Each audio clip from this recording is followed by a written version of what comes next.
सबके प्रणाम नमस्कार। हम प्रकाश अकेला बिल्डरवा के पापा आई है तुम भोजपुरिया अंकेश तिवारी जी का जी हो बिल्डरवा के पापा जन्नी जगी ना टाड़ा। और आप सब भैया को प्यार दुलार दीजिए, अंकेश तिवारी जी को, और आशीर्वाद दीजिए।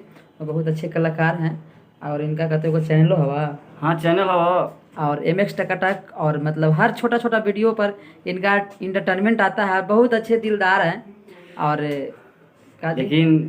लेकिन हमसे ज्यादा दिलदार देखा गोर हमसे ज्यादा मजेदार। आप गोर हैं, हम लोग गोर नहीं, सॉरी गोर चाय करिए मतलब मजे होला। हाँ बहुत अच्छा। गैस भैया को आशीर्वाद दुलार प्यार दीजिए आप सब। और यूट्यूब पर भी इनका गाना या वीडियो सुनने के लिए देखने के लिए सर्च मारिए अंकेश तिवारी जी का जी। और हमारे बिल्डरवा पापा को भी बहुत सब्सक्राइब कीजिए, शेयर कीजिए। ऐसे तो हमारा ना करिए हो मर ना हो करे कले हो हमारे वीडियो फेमस है। हाँ वीडियो के ना कर। अरे नहीं बॉस आप चलिए सबसे प्रणाम।